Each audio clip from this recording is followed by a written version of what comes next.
بسم الله الرحمن الرحيم. الحمد لله الذي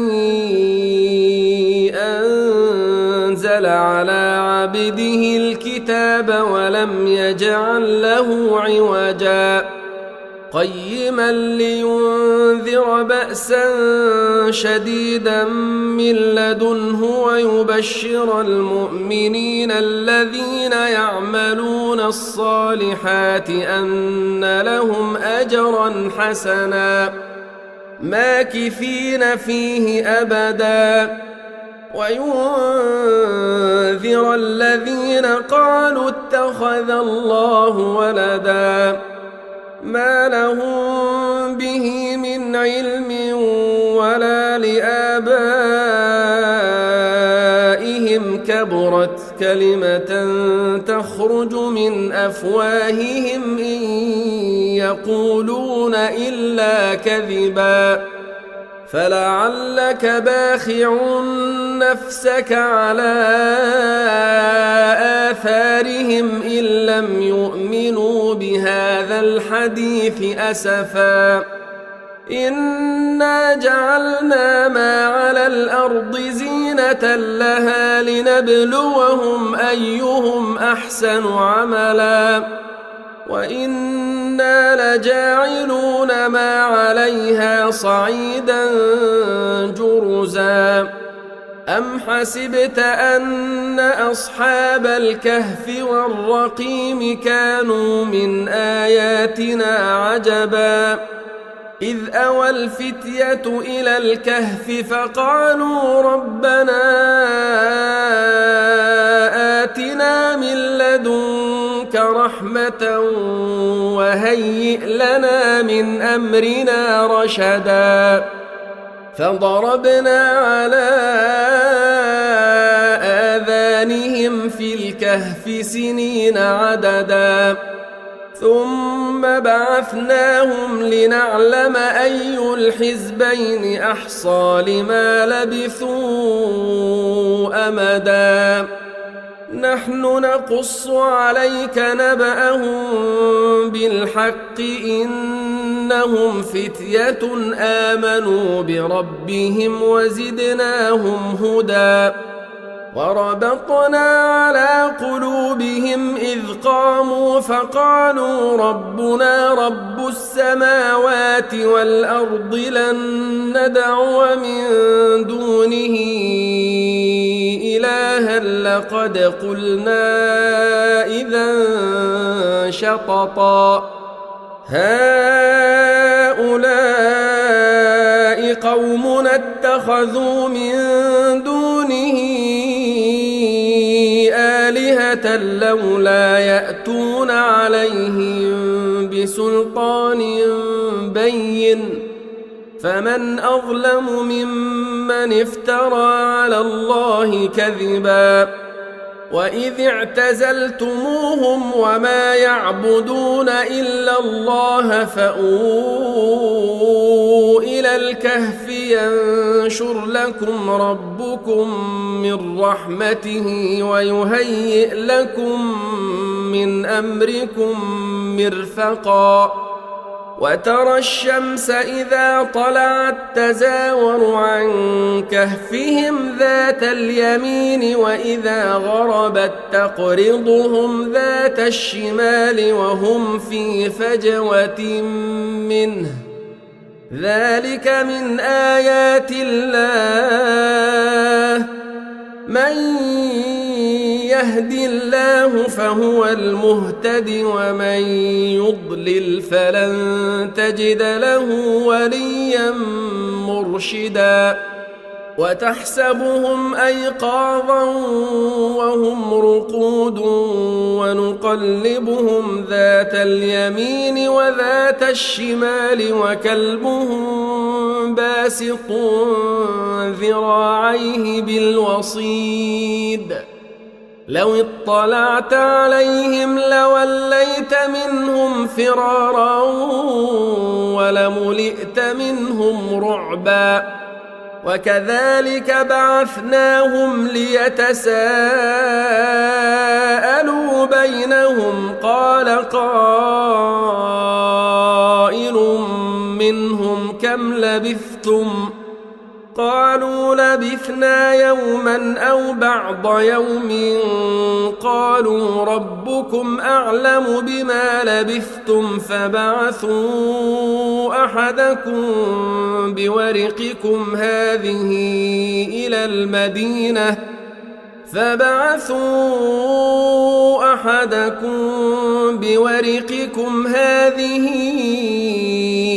المدينة فلينظر أيها أزكى طعاما فليأتكم برزق منه وليتلطف ولا يشعرن بكم أحدا إنهم إن يظهروا عليكم يرجموكم أو يعيدوكم في ملتهم ولن تفلحوا إذن أبدا وكذلك أعثرنا عليهم ليعلموا أن وعد الله حق وأن الساعة لا ريب فيها إذ يتنازعون بينهم أمرهم فقالوا ابنوا عليهم بنيانا ربهم أعلم بهم قال الذين غلبوا على أمرهم لنتخذن عليهم مسجدا سيقولون ثلاثة رابعهم كلبهم ويقولون خمسة سادسهم كلبهم رجما بالغيب ويقولون سبعة وثامنهم كلبهم قل ربي أعلم بعدتهم ما يعلمهم إلا قليل فلا تمار فيهم إلا مراء ظاهرا ولا تستفت فيهم منهم أحدا ولا تقولن لشيء إني فاعل ذلك غدا إلا أن يشاء الله واذكر ربك إذا نسيت وقل عسى أن يهديني ربي لأقرب من هذا رشدا ولبثوا في كهفهم 300 سنين وازدادوا 9 قل الله أعلم بما لبثوا له غيب السماوات والأرض أبصر به وأسمع ما لهم من دونه من ولي ولا يشرك في حكمه أحدا واتل ما أوحي إليك من كتاب ربك لا مبدل لكلماته ولن تجد من دونه ملتحدا واصبر نفسك مع الذين يدعون ربهم بالغداة والعشي يريدون وجهه ولا تعد عيناك عنهم تريد زينة الحياة الدنيا ولا تطع من أغفلنا قلبه عن ذكرنا واتبع هواه وكان أمره فرطا وقل الحق من ربكم فمن شاء فليؤمن ومن شاء فليكفر إنا أعتدنا للظالمين نارا أحاط بهم سرادقها وإن يستغيثوا يغاثوا بماء كالمهل يشوي الوجوه بئس الشراب وساءت مرتفقا إن الذين آمنوا وعملوا الصالحات إنا لا نضيع أجر من أحسن عملا أولئك لهم جنات عدن تجري من تحتهم الأنهار يحلون فيها من أساور من ذهب ويلبسون ثيابا خضرا من سندس واستبرق متكئين فيها على الأرائك نعم الثواب وحسنت مرتفقا واضرب لهم مثل الرجلين جعلنا لأحدهما جنتين من أعناب وحففناهما بنخل وجعلنا بينهما زرعا كلتا الجنتين آتت أكلها ولم تظلم منه شيئا وفجرنا خلالهما نهرا وكان له ثمر فقال لصاحبه وهو يحاوره أنا أكثر منك مالا وأعز نفرا ودخل جنته وهو ظالم لنفسه قال ما أظن أن تبيد هذه أبدا وما أظن الساعة قائمة ولئن رددت إلى ربي لأجدن خيرا منها منقلبا قال له صاحبه وهو يحاوره أكفرت بالذي خلقك من تراب ثم من نطفة ثم سواك رجلا لكن هو الله ربي ولا أشرك بربي أحدا ولولا إذ دخلت جنتك قلت ما شاء الله لا قوة إلا بالله إن ترني أنا أقل منك مالا وولدا فعسى ربي أن يؤتيني خيرا من جنتك ويرسل عليها حسبانا من السماء فتصبح صعيدا زلقا أو يصبح ماؤها غورا فلن تستطيع له طلبا وأحيط بثمره فأصبح يقلب كفيه على ما أنفق فيها وهي خاوية على عروشها ويقول يا ليتني لم أشرك بربي أحدا ولم تكن له فئة ينصرونه من دون الله وما كان منتصرا هنالك الولاية لله الحق هو خير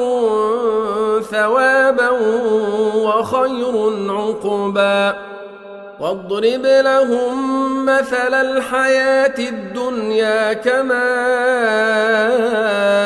إن أنزلناه من السماء فاختلط به نبات الأرض فأصبح هشيما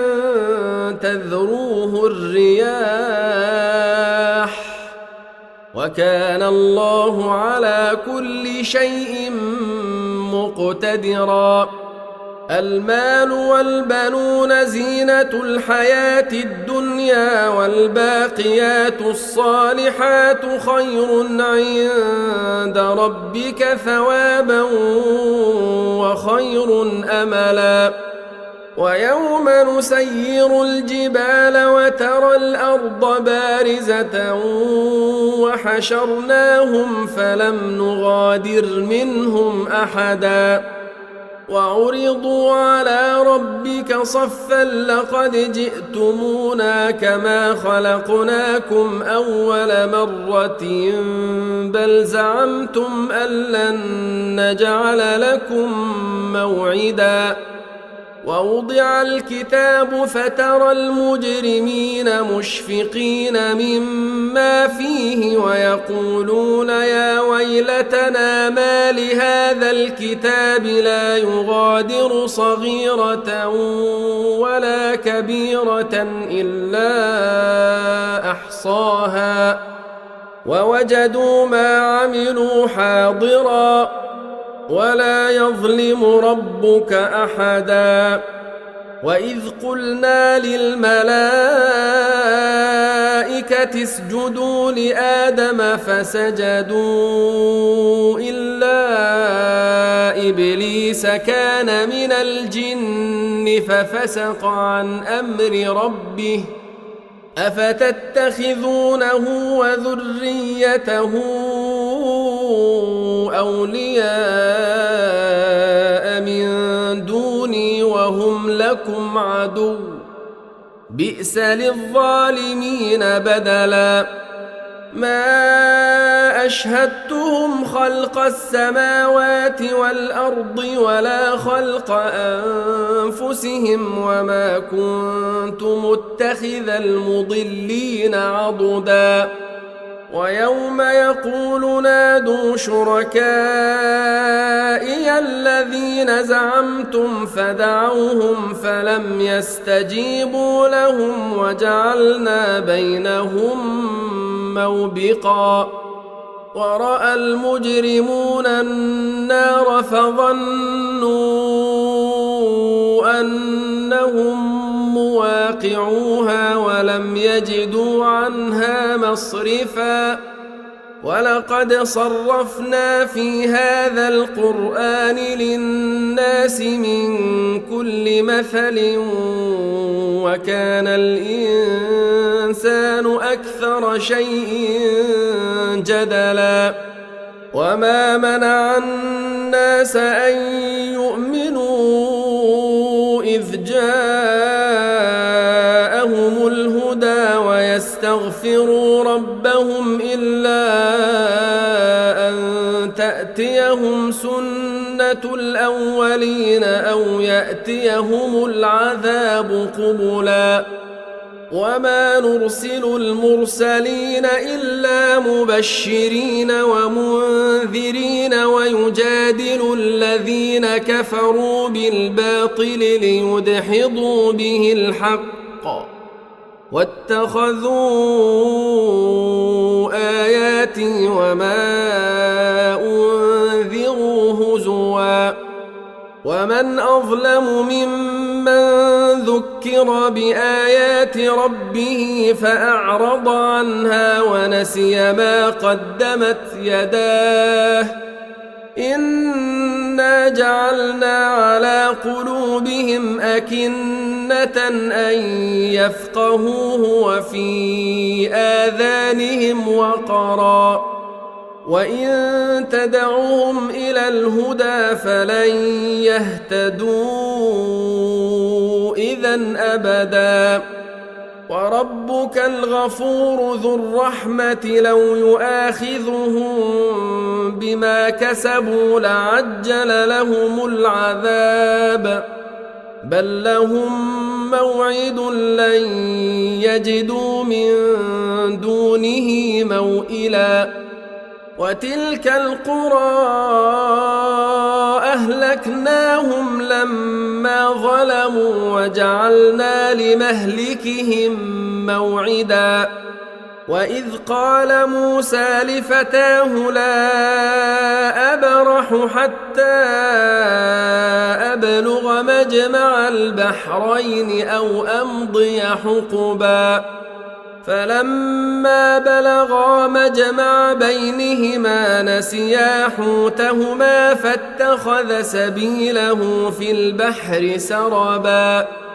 فلما جاوزا قال لفتاه آتنا غداءنا لقد لقينا من سفرنا هذا نصبا قال أرأيت إذ أوينا إلى الصخرة فإني نسيت الحوت وما أنسانيه إلا الشيطان أن أذكره واتخذ سبيله في البحر عجبا قال ذلك ما كنا نبغي فارتدا على آثارهما قصصا فوجدا عبدا من عبادنا آتيناه رحمة من عندنا وعلمناه من لدنا علما قال له موسى هل أتبعك على أن تعلمني مما علمت رشدا قال إنك لن تستطيع معي صبرا وكيف تصبر على ما لم تحط به خبرا قال ستجدني إن شاء الله صابرا ولا أعصي لك أمرا قال فإن اتبعتني فلا تسألني عن شيء حتى أحدث لك منه ذكرا فانطلقا حتى إذا ركبا في السفينة خرقها قال أخرقتها لتغرق أهلها لقد جئت شيئا إمرا قال ألم أقل إنك لن تستطيع معي صبرا قال لا تؤاخذني بما نسيت ولا ترهقني من أمري عسرا فانطلقا حتى إذا لقيا غلاما فقتله قال أقتلت نفسا زكية بغير نفس لقد جئت شيئا نكرا قال ألم أقل لك إنك لن تستطيع معي صبرا قال إن سألتك عن شيء بعدها فلا تصاحبني قد بلغت من لدني عذرا فانطلقا حتى إذا أتيا أهل قرية استطعما أهلها فأبوا أن يضيفوهما فوجدا فيها جدارا يريد أن ينقض فأقامه قال لو شئت لاتخذت عليه أجرا قال هذا فراق بيني وبينك سأنبئك بتأويل ما لم تستطع عليه صبرا أما أما السفينة فكانت لمساكين يعملون في البحر فأردت أن أعيبها وكان وراءهم ملك يأخذ كل سفينة غصبا وأما الغلام فكان أبواه مؤمنين فخشينا أن يرهقهما طغيانا وكفرا فأردنا أن يبدلهما ربهما خيرا منه زكاة وأقرب رحما وأما الجدار فكان لغلامين يتيمين في المدينة وكان تحته كنز لهما وكان أبوهما صالحا فأراد ربك أن يبلغا أشدهما ويستخرجا كنزهما رحمة من ربك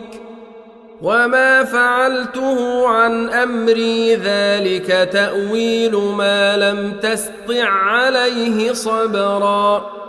ويسألونك عن ذي القرنين قل سأتلو عليكم منه ذكرا إنا مكنا له في الأرض وآتيناه من كل شيء سببا فأتبع سببا حتى إذا بلغ مغرب الشمس وجدها تغرب في عين حمئة ووجد عندها قوما قلنا يا ذا القرنين إما أن تعذب وإما أن تتخذ فيهم حسنا قال أما من ظلم فسوف نعذبه ثم يرد إلى ربه فيعذبه عذابا نكرا وأما من آمن وعمل صالحا فله جزاء الحسنى وسنقول له من أمرنا يسرا ثم أتبع سببا حتى إذا بلغ مطلع الشمس وجدها تطلع على قوم لم نجعل لهم من دونها سترا كذلك وقد أحطنا بما لديه خبرا ثم أتبع سببا حتى إذا بلغ بين السدين وجد من دونهما قوما لا يكادون يفقهون قولا قالوا يا ذا القرنين إن يأجوج ومأجوج مفسدون في الأرض فهل نجعل لك خرجا على أن تجعل بيننا وبينهم سدا قال ما مكني فيه ربي خير فأعينوني بقوة أجعل بينكم وبينهم ردما آتوني زبر الحديد حتى إذا ساوى بين الصدفين قال انفخوا حتى إذا جعله نارا قال آتوني أفرغ عليه قطرا فما استطاعوا أن يظهروه وما استطاعوا له نقبا قال هذا رحمة من ربي فإذا جاء وعد ربي جعله دكاء وكان وعد ربي حقا وتركنا بعضهم يومئذ يموج في بعض ونفخ في الصور فجمعناهم جمعا وعرضنا جهنم يومئذ للكافرين عرضا الذين كانت أعينهم في غطاء عن ذكري وكانوا لا يستطيعون سمعا أفحسب الذين كفروا أن يتخذوا عبادي من دوني أولياء إنا أعتدنا جهنم للكافرين نزلا قل هل ننبئكم بالأخسرين أعمالا الذين ضل سعيهم في الحياة الدنيا وهم يحسبون أنهم يحسنون صنعا أولئك الذين كفروا بآيات ربهم ولقائه فحبطت أعمالهم فلا نقيم لهم يوم القيامة وزنا ذلك جزاؤهم جهنم بما كفروا واتخذوا آياتي ورسلي هزوا إن الذين آمنوا وعملوا الصالحات كانت لهم جنات الفردوس نزلا خالدين فيها لا يبغون عنها حولا قل لو كان البحر مدادا لكلمات ربي لنفد البحر قبل أن تنفد كلمات ربي ولو جئنا بمثله مددا قل إنما أنا بشر مثلكم يوحى إلي أنما إلهكم إله واحد فمن كان يرجو لقاء ربه فليعمل عملا صالحا ولا يشرك بعبادة ربه